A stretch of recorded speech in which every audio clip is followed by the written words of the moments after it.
All right, let's dive in. Today we're going to unpack a YouTube video by Dr. Sten Ekberg. Okay. It's called hashtag one absolute easiest way to burn fat. Yeah. And, YouTube can be kind of a mixed bag when it comes to health info, Right. but I thought this one was worth a deep dive. Yeah, it sounds interesting. Dr. Ekberg, he looks at weight loss from like a metabolic perspective, which I always find fascinating. Yeah, he really dives into the science of fat storage and, Right. he makes it clear that fat is fuel, it's energy for your body. Yeah, and it's easy to fall into that trap of thinking, oh, if I just avoid eating fat, I won't get fat. Right, exactly. It's not that simple though, is it? Not at all. It's more about like the overall energy balance, right? Yeah, exactly. You gain weight when you take in more energy than your body needs. Yeah. It doesn't matter if it's coming from carbs, protein, even that healthy smoothie. Yeah, that's a good point. It's like our bodies are so good at storing energy for later. Right, it's like a survival mechanism. Yeah, and how do we tap into those reserves?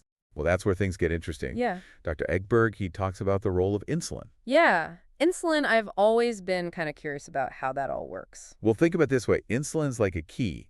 It unlocks your cells Oh, okay. to let glucose in from the food you eat. So without insulin. Yeah, without it, that glucose, it can't get into your cells. It's like having a full tank of gas, but no way to get it to the engine. Exactly. And, this is why type 1 diabetes is so serious. Right. Because their body isn't producing insulin. So even if they have glucose in their blood. Yeah, it can't get into the cells where it's needed. Wow, yeah, that makes so much sense. That's a really good analogy. But insulin isn't the bad guy here. Right. It's essential. The problems arise when we mess with our natural insulin rhythm. Oh, okay, so you're saying like our modern lifestyles. Exactly. Think about our ancestors. Right, yeah. They didn't have access to food 547. No. They ate fewer, larger meals, which meant they had Smaller. smaller, less frequent insulin spikes. Right, and we're like constantly grazing, right? Yeah, we're snacking all day long, keeping our insulin levels elevated. Oh, I'm definitely guilty of that. A little snack here, a latte there. It all adds up, and all those insulin surges, Yeah. they can lead to insulin resistance. Oh, and what is that exactly? Basically, your cells become less sensitive to insulin. Oh. It's like they're not responding as well to the signal. So it's harder to burn fat. It gets hard to burn fat and easier to store it. It's a vicious cycle. So even if you're eating healthy foods, if you're constantly spiking your insulin. Yeah, you could still be working against your body. That's crazy. So what's the solution? Well, Dr. Ekberg, he's pretty clear. Reduce insulin. Reduce insulin. Okay, how do we do that? A key way is by cutting down on carbs, particularly processed carbs. Okay, so carbs are the biggest culprit. Yeah, they have the biggest impact on insulin levels. When you eat carbs, your body uses them as fuel first. So the fat just sits there. Yeah, it doesn't need to burn the stored fat. So if you reduce carbs, You force your body to shift gears and start using fat for energy. that's like switching from a gas-guzzling car to one that runs on like super efficient electricity or something. Exactly. So what happens when we become more efficient at burning fat? Well, that's called fat adaptation, and it's pretty fascinating. Okay. Your body essentially becomes a fat-burning machine. Oh, wow. Your energy levels stabilize, you have fewer cravings, Uh, and weight loss becomes much easier. that sounds pretty amazing, but is it just about diet? Well, Dr. Ekberg, he emphasizes that diet is just one piece of the puzzle. Okay. He talks about this triangle of health. Triangle of health, I like that. Yeah, it's eating right, moving more, and managing stress. So it's a holistic approach. It's not just about cutting carbs, it's about supporting your body's natural fat-burning ability. I like that he doesn't present it as like a one-size-fits-all approach. Right, every individual's different. What about foods that, our ancestors didn't have, like legumes and dairy? That's a good question, and there's a lot of debate about that. Right. Well, a strict paleo diet would exclude those foods. Yeah. Some people tolerate them just fine. Okay. Others have issues, digestive problems or inflammation. So it's about listening to your body. Exactly. Pay attention to how your body responds. That's a good right. So what about movement? What does Dr. Ekberg say about that? He's a big advocate for getting those steps in. Okay. He suggests aiming for 10,000 steps a day. Wow, that's a lot. It is. More than most people get, but it can make a big difference. Okay. And it's not just about like leisurely strolls, right? No, he also recommends bursts of high-intensity activity. Like those quick sprints our ancestors would have done? Exactly. Think interval training, running up a flight of stairs. Gotcha. So high intensity sends a signal to your body to boost metabolism. Yeah, it keeps you burning fat even after you're done exercising. I like that, a metabolism boost. Okay, so now for the tough one. Yeah. Cravings. What do we do about those? Well, Dr. Ekberg, he suggests staying active. Okay. Because cravings often hit when we're bored or inactive. Yeah, that's true. Drinking coffee or tea can help too. Okay, for a little energy boost. And for some people, a teaspoon of MCT oil can be helpful. MCT oil, how does that work? It gives you quick energy without spiking insulin. Oh, so it's like a shortcut to fuel. Yeah, without triggering those storage mechanisms. That's good to know. Now, this is something I bet most people don't realize. What's that? Dr. Etzberg mentions that when you improve your insulin sensitivity, you can actually lose electrolytes. Oh, that's right. It seems counterintuitive. Yeah, why does that happen? Well, when insulin levels are high, your body tends to hold on to sodium and electrolytes. So as insulin normalizes. Yeah, you might start losing some of those stored electrolytes. Especially if you're fasting? That's right, so it's important to be mindful of that. Okay, so what should people watch out for? Like, what are some signs? Pay attention to how you feel.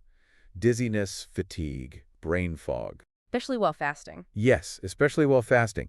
Those could be signs that you need more electrolytes. Okay, so staying hydrated is key. Yes, definitely. And you might want to consider electrolyte-rich drinks like bone broth or coconut water. And what about electrolyte supplements? Yeah, those could be helpful too, in powder or capsule form. Got it. So we've covered a lot of ground here. It's really fascinating how this all works. It is, isn't it? But before we go too far, I think we should probably pause here. Yeah, good idea. And we'll pick up this conversation in part 2 of our deep dive. Sounds good. Stay tuned because we'll be talking all about fasting. That's right. We'll dive into the different types, the benefits, the risks, the whole 9 yards. So make sure to come back for that. It's going to be good. It will be. Okay, so fasting, it seems like it's everywhere these days. Yeah, it's definitely having a moment. But I have to admit, I'm a little intimidated by it. Yeah, I get that. Is it really as beneficial as everyone says? And is it even safe? Well, it's understandable to have some questions. Fasting's been around for a long time. Right. But it's become really popular recently, especially for its potential metabolic benefits. Okay.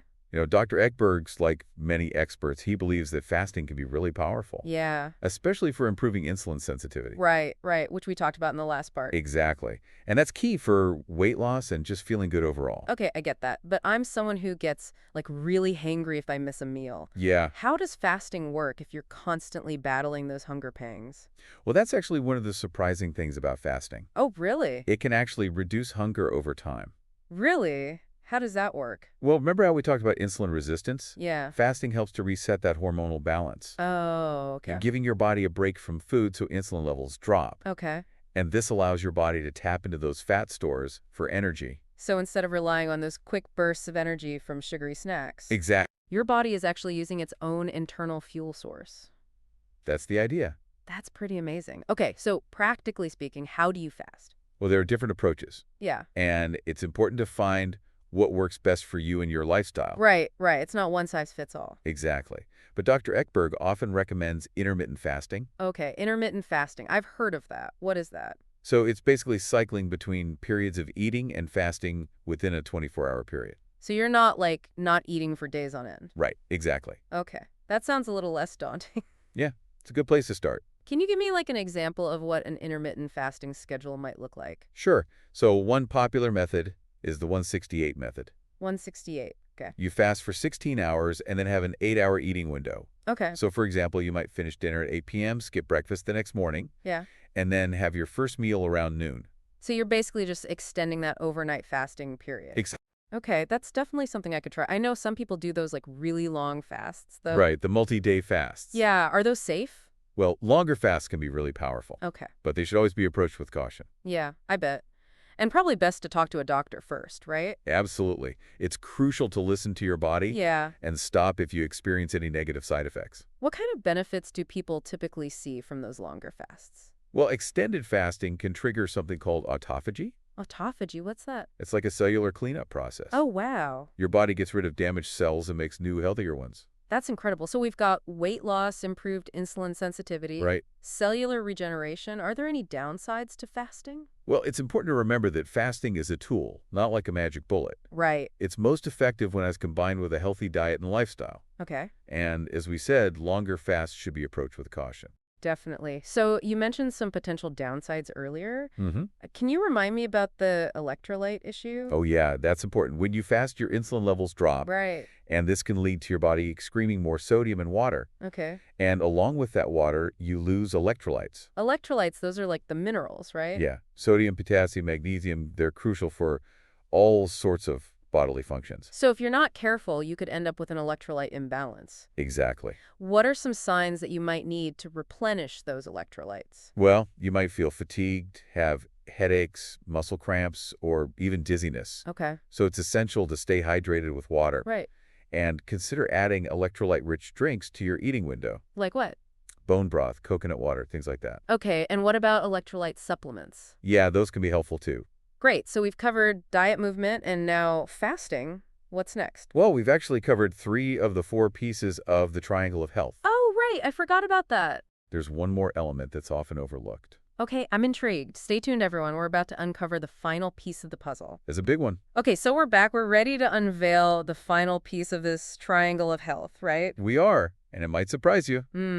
Okay, lay it on me. It's sleep. Sleep. Okay, I mean, I know sleep is important. It is. But how does it tie into fat burning? Well, when you don't get enough sleep, Yeah. your body produces more cortisol. Cortisol, right. It's Yeah. stress hormone. And remember how we talked about cortisol throwing our metabolic health out of whack? Yeah, it makes it harder to burn fat and easier to store it. Exactly. Especially around the belly. Ugh, nobody wants that. And it's not just cortisol. Lack of sleep also messes with other hormones. Like what? Leptin and ghrelin. Oh, those are the ones that regulate appetite, right? Exactly. Leptin tells your body you're full. Okay. And ghrelin makes you feel hungry. So when you're tired, you produce less leptin and more ghrelin. That's right. So you're more likely to crave those sugary treats. And your body's not as good at burning them off. It's a double whammy.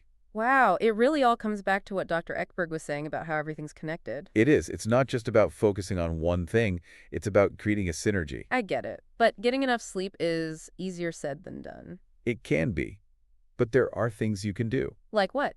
Dr. Ekberg recommends setting a consistent sleep schedule. Even on weekends? Yeah, even on weekends. It helps to regulate your circadian rhythm. Okay. Creating a relaxing bedtime routine can help too. Like what kind of routine? A warm bath, reading a book, listening to calming music. Yeah. Things that signal to your body that it's time to wind down. I've also heard that limiting screen time before bed can make a big difference. Absolutely.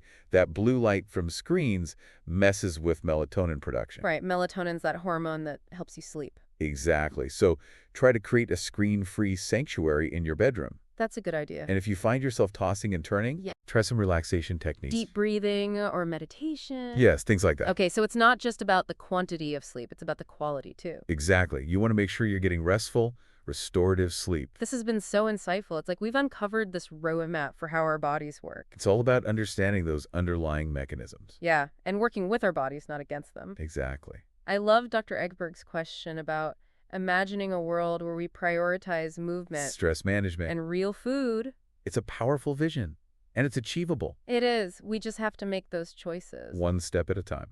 Well, this deep dive has definitely given me a lot to think about. Me too. And a lot to work on, haha. Always room for improvement, right? That's right. Thank you for joining us on this journey. It's been fun.